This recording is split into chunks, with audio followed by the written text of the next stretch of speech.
Hello everybody, welcome to the I Am IT Geek YouTube channel. My name is Shabazz Dan, I am the IT Geek. Welcome to what is episode 2 of my Cloud Migration Tools series. So last week was just a bit of an introduction as to what you can expect in the series. And this week we're going to get stuck into the sort of first tool that I wanted to look at. And this is a tool that I've used in the past in my work.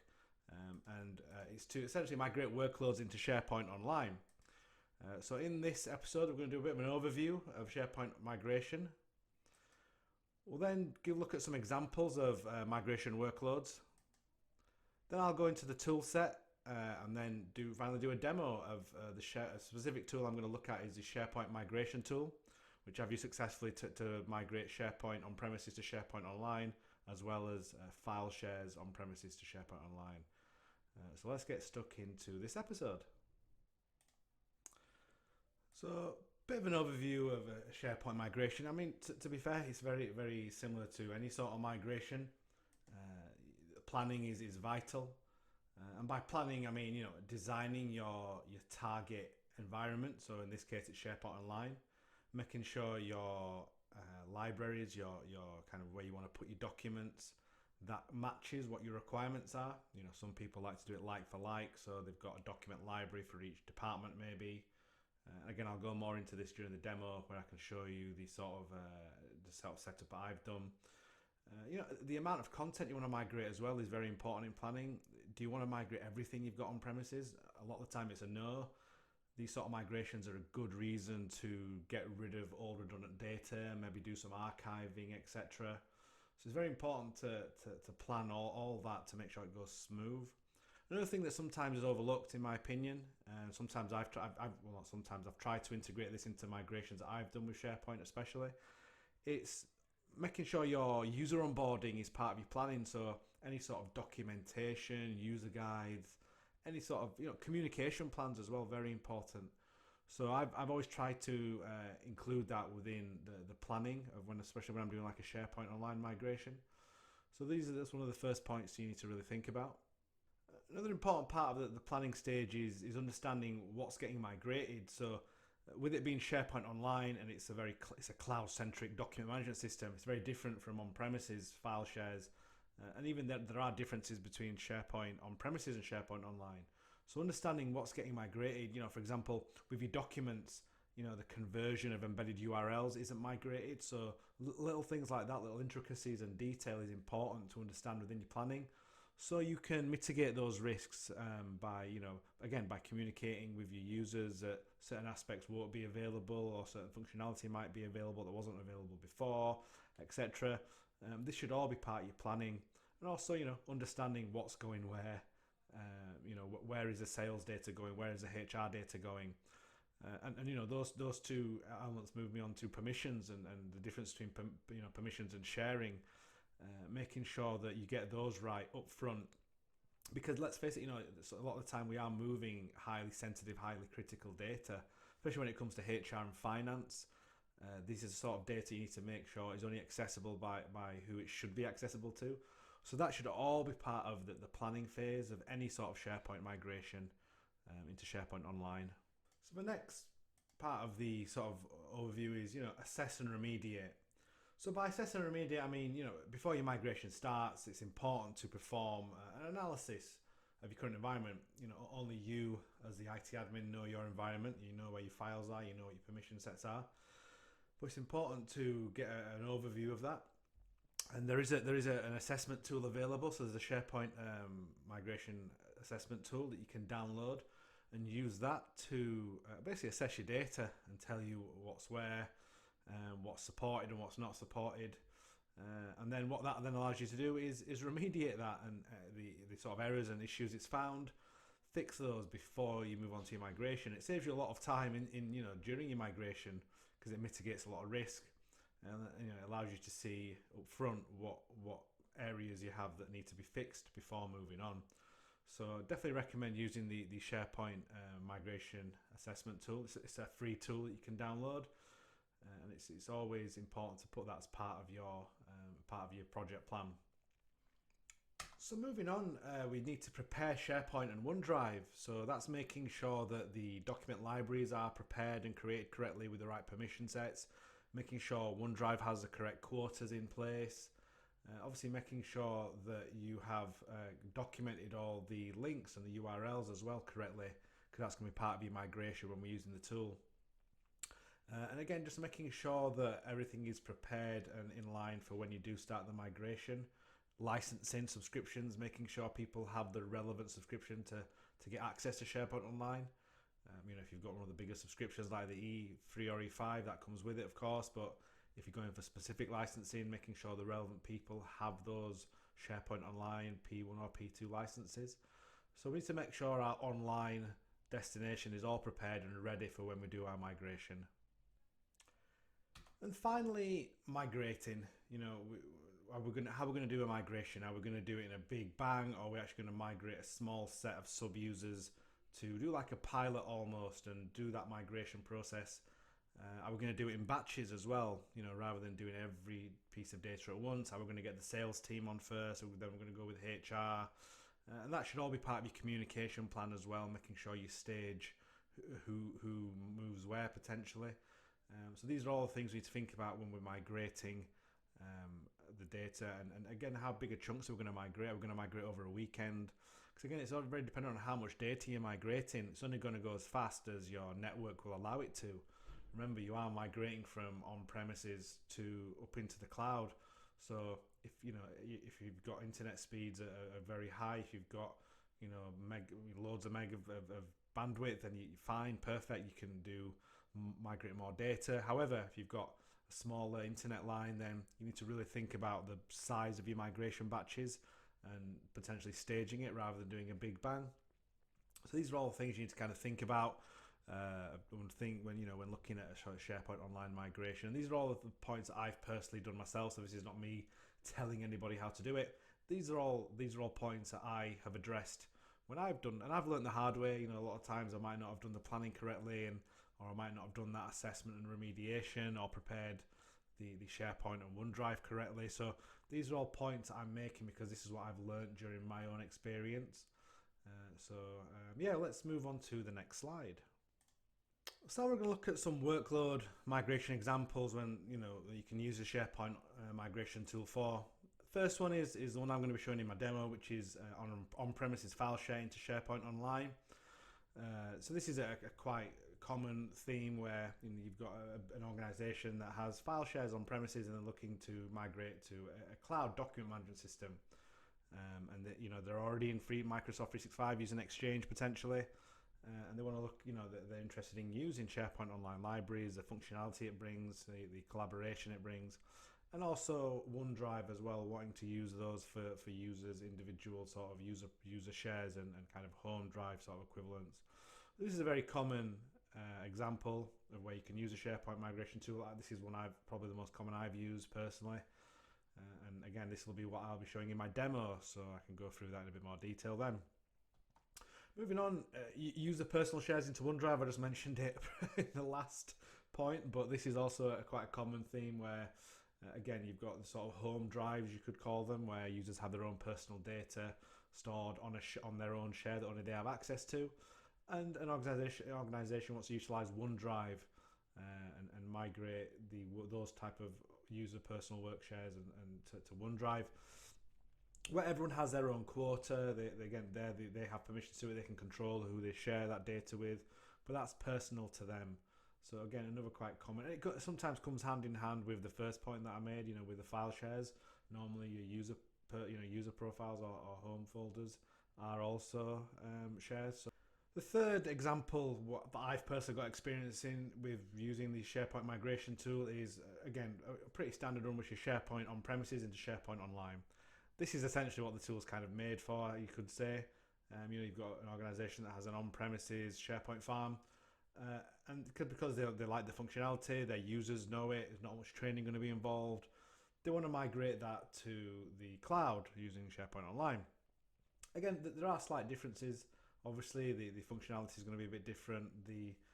Again, SharePoint Online is an online document management system, whereas the on-premises version will be more suited to sort of users working on premises. So there are some differences between the two, but again, this is a very common migration workload. And again, these are three that I've personally experienced. I'm sure there are others that you can utilize it for, but again, I'm only kind of talking about the ones I've got experience in. So these are the three that I've kind of touched on. So let's move on to the next slide. So before I get into the demo, I just want to go quickly through some points around the tool set itself. So obviously we're talking about the SharePoint migration tool, which I'm going to demo shortly. But when you are using the tool, there's certain bits that you just need to really understand. So review the system requirements is very important. So it is a tool that you install on a server on premises. So making sure that server meets at least the minimum requirements, if not the recommended requirements, to allow the tool itself to work at its optimal level. Review the tool settings as well. So once you've installed it, to configure the tool, making sure it's got the right source and destination in, and any other settings, just making sure you review those and document those, especially if you're doing like different batches. This is one of probably the most important one in this slide, which is permissions. And I've learned the hard way, like I said, and having an account that you use with the relevant permissions to all the on-premises file shares. So making sure it's got access to all the HR data, finance data, sales data, or any data that you're essentially going to be part of your migration. The account that you use when you're logged in and using this tool needs to have access to those files and folders. Otherwise, they won't get migrated, and then you'll have discrepancies between what's been migrated and in the destination and what's in the source, and then it's just going to open up a whole can of worms. So understanding the permissions and what's required and making sure the account you use has the relevant permissions as well.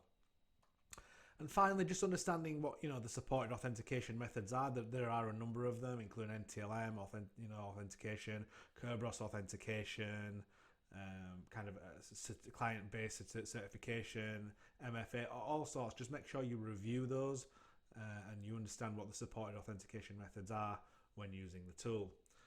So without further ado, I believe we're going to move on to the demo now. So I'm going to jump onto my on-premises server, show you a bit around my file shares, and then we'll move into actually downloading the tool and going through the process of a migration batch. So what we have here is a very sort of basic file structure.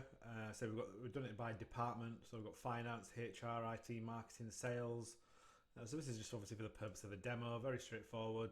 If I go within the finance folder, for example, we've split it down into years, and then we go into months. So very straightforward file structure, and each department is split like that. So each one has the year and then the months, and they've got various files in there. For the purpose of a demo, I've just gone with text files, nothing, no Word or Excel or any sort of strange file format, just simple text files. And hypothetically speaking, all these folders would have different various permission sets to them. So for the purpose of the demo, I've obviously not gone with that, but in a real world terms, these all have various permission sets, and HR would obviously be locked down, as would finance. And then what I've got here is I've got the link to the SharePoint migration tool, which you can easily just do a Google search and find that. It's a free download. And then what we'll do is we'll go and install this and let it download and install. And while that's downloading and installing, what I want to do is quickly jump onto my SharePoint Online tenant and just have a look at the sort of structure that I've set up there and just show the comparisons between the on-premises and online. So I'll quickly just click install, run, so let that go through its thing, and I'll jump onto my SharePoint Online. So what we have here is our SharePoint Admin Center. As you can see in active sites, I've got one communication site at the moment, and this is what I'm using for my document libraries. So I just click on this link here. It'll take me to my actual SharePoint site itself. And as you can see at the top here, I've got the various document libraries set up.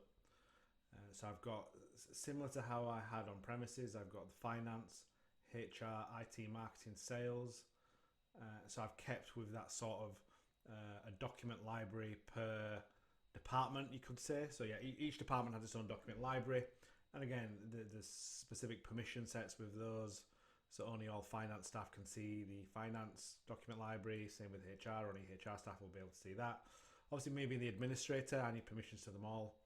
which is why I can see them all.